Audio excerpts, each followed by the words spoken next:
नमस्कार, मैं हूं अतुल सिंघल। स्वागत है आपका नमो इम्पैक्ट कार्यक्रम में। दोस्तों, पिछले साल हमने बात की थी श्री विनीत कुमार लोहिया जी से और बात हुई थी भारत की अर्थव्यवस्था की और 5 ट्रिलियन इकोनॉमी की। उस वक्त भारत की जो अर्थव्यवस्था थी वो 5वें नंबर पे थी, 5वें पायदान पे थी। लोहिया साहब ने कहा था कि अर्थव्यवस्था तेज़ी से बढ़ रही है और 5 ट्रिलियन की अर्थव्यवस्था हो जाएगी। लेकिन खुशी की बात यह है कि दुनिया की चौथी सबसे बड़ी अर्थव्यवस्था भारत की बन चुकी है। तो लोहिया साहब से इसी मुद्दे पर हम बात करेंगे। आपने जो कहा था वो काफ़ी कुछ तो पूरा हो गया, लेकिन फिर भी कसर है लोहिया साहब। वो भी पूरा हो जाएगा बहुत जल्दी। वो भी जल्दी पूरा होगा। जिस हिसाब से मोदी जी की नीतियाँ चल रही हैं, डेवलपमेंट चल रहे हैं, उस हिसाब से 5 ट्रिलियन के 3rd नंबर पर इंडिया जो है बहुत जल्दी आ जाएगा। चौथी पे हुआ है। आप ये देखेंगे कि मैं समझता हूँ इस 1 साल के अंदर ये 3rd अर्थव्यवस्था बन जाएगा। पूरी दुनिया में 3rd नंबर पर होगा भारत। विकसित भारत 2047 का जो लक्ष्य लेकर चल रहे हैं कि 100 साल जब भारत के हो जाएंगे आज़ादी के, तो विकसित भारत बन जाएगा। इससे क्या अभिप्राय माना जाए? देखिए, विकसित भारत आज भी जिस हिसाब से हमारे माननीय प्रधानमंत्री मोदी जी ने जिस तरह से टेक्नोलॉजी को बढ़ावा दिया है, जिस तरह से अपने, चाहे वो टेक्नोलॉजी किसी भी फील्ड के अंदर हो, चाहे वो आर्मी के अंदर हो, सेना के अंदर हो, नई नई टेक्नोलॉजी आ रही है। आज की तारीख में देश जो है अब अस्त्र शस्त्र का पहले इंपोर्ट करता था, आज बना ही नहीं रहा है बल्कि एक्सपोर्ट कर रहा है दूसरे देशों में। तो जब ये नई टेक्नोलॉजी के साथ हमारा ये नया भारत विकसित हो रहा है, मोदी जी की चूँकि ये कल्पना थी, कल्पना है, तो ये धीरे धीरे करके आगे बढ़ रहा है। और बहुत जल्दी ही आप देखेंगे अतुल जी कि ये चौथी से तीसरी अर्थव्यवस्था बनेगा भारत। तीसरी तो बन जाएगा साल 2 साल में, जैसे आपने कहा। लेकिन विकसित का जो विकासशील का टैग लगा रहेगा, विकसित का टैग कितने साल बाद हटेगा? विकासशील का टैग कितने साल बाद हटेगा जो हम अपने आप को विकसित कह पाए? इसमें मेरा कहना ये है कि इसमें थोड़ा सरकार को थोड़ा ध्यान भी देना होगा। हमारी सोच ये है कि भारत के अंदर अगर इसको विकसित बनाना है तो हमें बाहें फैलाकर यहाँ के बिल्डर्स का स्वागत करना होगा। क्योंकि जब चाइना के अंदर 30 साल पहले, 40 साल पहले जब चाइना बढ़ रहा था आगे, तो उन्होंने जो भी कॉलोनियाँ, गंदी टाइप की कॉलोनियाँ थी, पुरानी 50-50 साल पुरानी कॉलोनियाँ जो घिर जाती थी, बस्तियाँ टाइप जो हो जाती थी, उस टाइप की बस्तियों को हटाना होगा।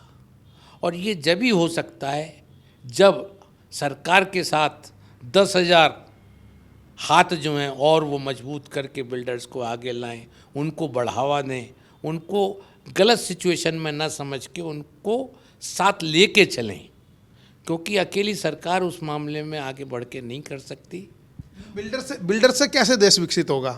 क्या करेंगे बिल्डर? देश जो विकसित होगा वो ऐसे विकसित होगा कि ये एक बिल्डर, एक किसी भी चीज़ की एक ऐसी सिचुएशन होती है कि एक बिल्डिंग बनने से तमाम इंडस्ट्रियां चलने लगती हैं। क्योंकि बिल्डिंग के अंदर सब तरह की चीज़ें लगती हैं। कोई सी भी इंडस्ट्री हो, उसमें एक बिल्डर के अंदर जो है सीमेंट भी लगता है, चूना भी लगता है, सीमेंट भी लगता है, सरिया भी लगता है, चाहे कोई भी आइटम हो, मतलब कम से कम नहीं तो हज़ारों तरह के आइटम उसके अंदर इस्तेमाल होते हैं। तो हर इंडस्ट्री जो है वो तेज़ी से भागना शुरू कर देती है। तो उससे एक तो रोज़गार के अवसर बहुत पैदा होते हैं। अच्छा। और दूसरा जो है, एक देखने में भी देश ऐसा लगता है कि हाँ, अब ये इंडिया जो है विकसित हो रहा है, विकसित हो गया है। साफ सफाई हो जाती है हर चीज़ की जो है। अब आप ये देखो, जब मेट्रो बनती है तो पहले की सड़कें देख लो, जब मेट्रो बन जाती है तो सड़कें साफ़ सुथरी भी हो जाती हैं, चौड़ी भी हो जाती है। मेट्रो का तो विकास होता ही है, लेकिन साथ में सड़कों का भी विकास हो जाता है। तो इसी तरह से आज हम जब जाते हैं तो वैसे तो बहुत आज से पहले तो बहुत ज़्यादा हालत ख़राब थी, लेकिन आज भी मैं जब जाता हूँ ट्रेन के अंदर और हम देखते हैं कि हमारे इधर और उधर जब शीशे में से झांकते हैं तो ऐसा लगता है 10-10 किलोमीटर तक कि तमाम झुग्गी झोंपड़ियाँ, ऐसी बस्तियाँ जो हैं बनी हुई दिखाई देती हैं।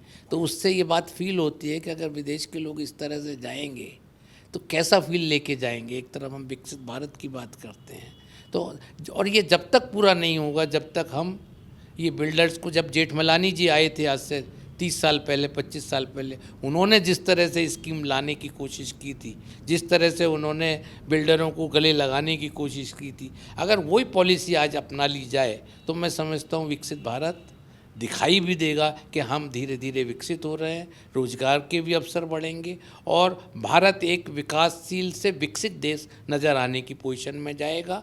टेक्नोलॉजी हमारे यहाँ धीरे धीरे हर फील्ड के अंदर आ चुकी है। तो हमको ऐसे ही रोजगार बहुत बढ़ जाएंगे उससे। बिल्कुल ठीक है, बिल्कुल ठीक है, मैं समझ गया। लेकिन अभी जो है एक रिपोर्ट आई विश्व बैंक की, उसमें ये कहा गया कि 27 करोड़ लोग जो हैं भारत के गरीबी की रेखा से बाहर हो गए। तो मैं तो कह रहा हूँ इस बात को कि मोदी जी की जो नीतियाँ हैं, जिस तरह से उन्होंने अपने जन धन के अकाउंट खुलवाए, जिस तरह से डायरेक्ट पैसा जाने लगा, आप देखिए आज इतनी अच्छी टेक्नोलॉजी से आज सब्जी वाला भी 10 रुपए की सब्जी लेता है तो वो भी पेटीएम करके पैसे दे देता है। तो ये टेक्नोलॉजी वर्ल्ड में कहीं पर भी नहीं है। तो टेक्नोलॉजी का साथ हो, ऐसी सिचुएशन के हम कारोबार पैदा करें जिससे कि एक अच्छापन लगे, सफाई नज़र आए। और एक विकसित भारत में और क्या चीज़ होती है, अच्छी सड़कें हों, अच्छा इंफ्रास्ट्रक्चर हो, अच्छी बिल्डिंगें हों, मतलब रहने का रहन सहन अच्छा हो, इसी से भारत अच्छा विकसित देश कहलाने लगते हैं। अच्छी टेक्नोलॉजी हो, सेना में अच्छे, ये नई बहुत अच्छी पॉलिसी है कि जिसके अंदर सेना जो है टेक्नोलॉजी आके हमें हिंदुस्तान के अंदर बना रहे हैं। तो ये सब चीज़ें जो हैं भारत को के विकास में, और सबसे बड़ी बात देश के अंदर अब पढ़ाई का, एजुकेशन का, अच्छे हॉस्पिटल्स हों, अच्छे एजुकेशंस की, इन सब पर काम हो रहा है, सरकार कर रही है बहुत काम। लेकिन मैं समझता हूँ अभी भी मकान बने हैं, 4 करोड़ मकान उस सिचुएशन में बने, लेकिन आज भी अभी बहुत गुंजाइश है। और हमें 5 साल में और 10 साल में विकसित राष्ट्र बनना है तो हमें डेवलपमेंट के ऊपर प्राइवेट सेक्टर को बहुत बढ़ावा देना होगा और उससे हमारी इकोनॉमी भी एकदम बढ़ेगी, बूस्ट होगी। मैं आपको विश्वास दिलाता हूँ ये 4-5 करोड़ से 10 ट्रिलियन डॉलर होने में भी देर नहीं लगेगी अगर हम इस पर ध्यान देंगे तो। बिल्कुल ठीक है, बहुत बहुत धन्यवाद श्री विनीत कुमार गुप्ता लोहिया, जो एक प्रसिद्ध समाज सेवी हैं और प्रसिद्ध उद्योगपति हैं। काफ़ी अनुभव है, बेबाकी से अपनी बात कहते हैं। उन्होंने जो सुझाव दिए हैं कि किस प्रकार से बिल्डिंग बनाने के लिए बिल्डर्स को बढ़ावा देना चाहिए और विकसित भारत कैसे हो सकता है, इस लक्ष्य को कैसे जल्दी हासिल किया जा सकता है, इस प्रकार के सुझाव लोहिया साहब ने दिए हैं। उम्मीद है कि ये सरकार तक पहुंचेंगे और उनको सरकार गौर करने के बाद अमल में लेकर आएगी। फिलहाल नमो इम्पैक्ट में इतना ही। कैमरामैन वीरेंद्र मिश्रा के साथ मैं अतुल सिंघल, दिल्ली।